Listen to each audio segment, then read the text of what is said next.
Chào các bạn, chào mừng các bạn đã quay trở lại với series về diễn họa kiến trúc dành cho những bạn mới bắt đầu và cả những bạn đã có kinh nghiệm vẫn có thể xem được. Mình là Nguyên và hiện tại mình đang là trainer tại Forbisal Academy.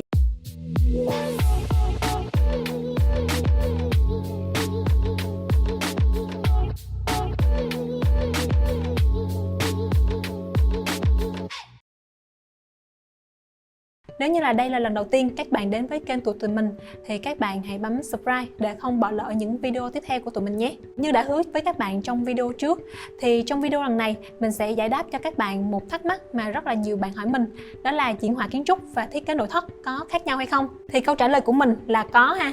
Và để hiểu được hai công việc này khác nhau như thế nào thì bây giờ chúng ta sẽ cùng đi tìm hiểu chi tiết workflow của từng công việc nhé. Đầu tiên thì chúng ta sẽ cùng tìm hiểu về vai trò của một nhà thiết kế nội thất ha. Thì để tạo nên một không gian hoàn thiện thì nhà thiết kế nội thất sẽ đóng vai trò định hình cho các đường nét trong không gian đó, lên ý tưởng về màu sắc cũng như là công năng và phối hợp các món đồ nội thất trong không gian đó với nhau để tạo ra một ngôn ngữ chung.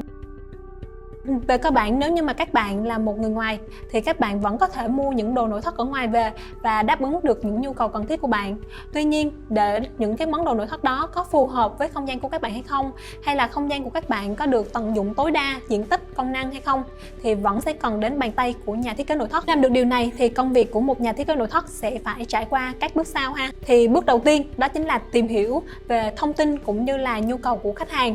Đây là bước mà bất kỳ nhà thiết kế nào cũng sẽ phải làm để hiểu được nhu cầu cũng như là mong muốn kỳ vọng của khách hàng là gì. Từ đó thì chúng ta sẽ đưa ra được một cái phương án thiết kế phù hợp và tốt nhất cho khách hàng đó. Sau đó khi mà các bạn đã có được đầy đủ yêu cầu và thông tin từ phía khách hàng rồi thì công việc tiếp theo mà nhà thiết kế nội thất phải làm đó là chúng ta sẽ đi đo đạc về hiện trạng, khảo sát mặt bằng để xem tình trạng không gian đó như thế nào, kích thước chính xác ra sao. Bởi vì mình thấy là có rất là nhiều trường hợp thì kích thước của không gian trong thực tế sẽ khác với kích thước mà khách hàng họ đưa cho mình trên bản vẽ ha. Tiếp theo là bước thứ 3, lên concept. Dựa trên những thông tin về sở thích, style nội thất của khách hàng mà nhà thiết kế sẽ tiếp tục phát triển những đường nét, màu sắc, đồ nội thất đưa vào trong không gian. Thì để làm bước này thì nhà thiết kế có thể sẽ phải đưa từ 2 đến 3 option concept sơ bộ để khách hàng có thể dễ hình dung và lựa chọn. Và sau khi đã thống nhất concept với khách hàng thì nhà thiết kế sẽ tiếp tục thể hiện chi tiết ý tưởng thiết kế của mình lên bản vẽ 3D. Thì tại bước này, diễn họa kiến trúc hay là diễn họa nội thất sẽ phát huy tác dụng của mình khi là giúp nhà thiết kế thể hiện một cách rõ ràng và trực quan nhất ý tưởng thiết kế của mình, cũng như là giúp khách hàng dễ dàng hình dung ra được không gian mơ ước của mình, không gian trong tương lai mà mình sống sẽ như thế nào. Dựa trên bản vẽ này thì khách hàng sẽ dễ dàng có thể trao đổi và có những điều chỉnh cần thiết với nhà thiết kế,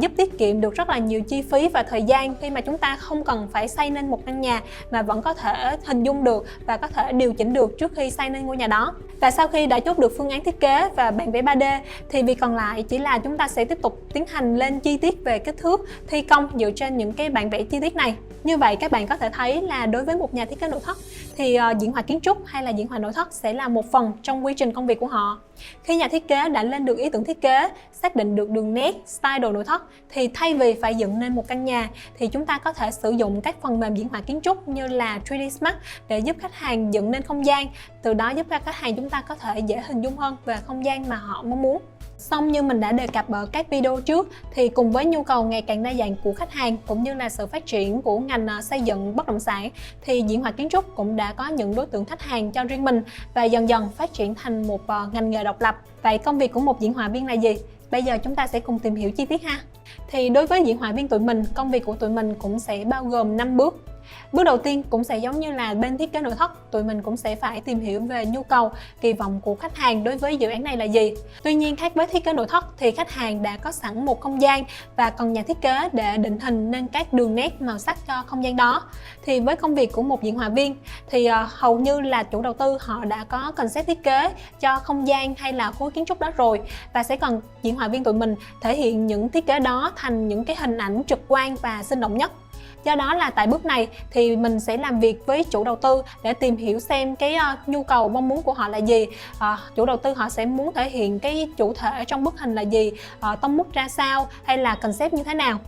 Sau khi đã hiểu được nhu cầu và mong muốn của khách hàng thì tụi mình sẽ bắt đầu làm proposal. Tụi mình sẽ tiến hành đặt camera và tông mút để cho khách hàng lựa chọn. Tại bước này có thể là mình cũng sẽ đưa ra từ 2 đến 3 option về camera và tông mút để cho chủ đầu tư họ có thể dễ dàng lựa chọn hơn ha. Và sau khi đã chốt được proposal với khách hàng thì tụi mình sẽ tiến hành lên draft 1. Ở mức này thì tụi mình sẽ tiến hành modeling về các khối kiến trúc, đường xá, landscape cũng như là thêm các chi tiết vào trong bức hình của mình. Sau khi đã có các khối cơ bản thì tụi mình sẽ bắt đầu setup góc cam cũng như là đưa ánh sáng vào và thể hiện tông mút theo như khách hàng mong muốn. Và cuối cùng sau khi mà mình đã hoàn thiện được draft 1, tức là các bạn cũng đã hoàn thiện được 80% khối lượng công việc của dự án đó rồi, thì các bước sau chỉ là mình sẽ tiếp tục điều chỉnh dựa trên comment của khách hàng để mà chốt ra được một cái kết quả final ưng ý nhất. Như vậy các bạn có thể thấy là với vai trò là một diễn hòa viên thì tụi mình sẽ không phải lựa chọn những màu sắc hay là đường nét thiết kế,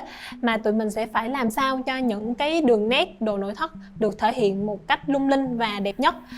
và thể hiện được những cái unique selling point của dự án đó. Ví dụ như là đoạn TVC này, đây là dự án Diamond Century mà tụi mình làm cho chủ đầu tư Gamoda Land.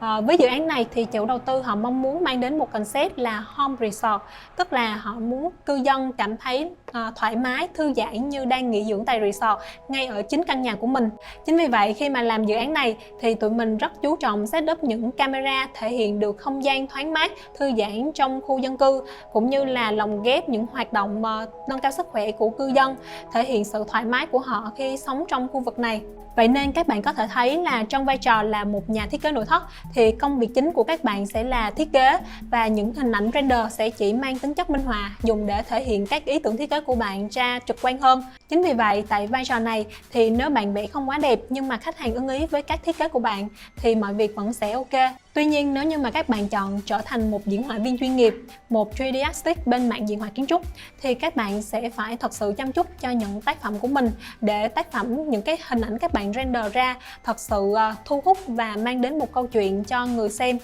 Chính vì những lý do này nên những kiến thức và kỹ năng để trở thành một diễn họa viên chuyên nghiệp sẽ có những khác biệt so với khi các bạn muốn trở thành một nhà thiết kế nội thất. Và trong video tiếp theo thì chúng ta sẽ cùng trao đổi tiếp là để trở thành một diễn họa viên chuyên nghiệp thì mình sẽ cần học những kiến thức gì nhé. Nếu các bạn thích thì hãy like, share và subscribe cho tụi mình. Hẹn gặp lại các bạn trong các video sau.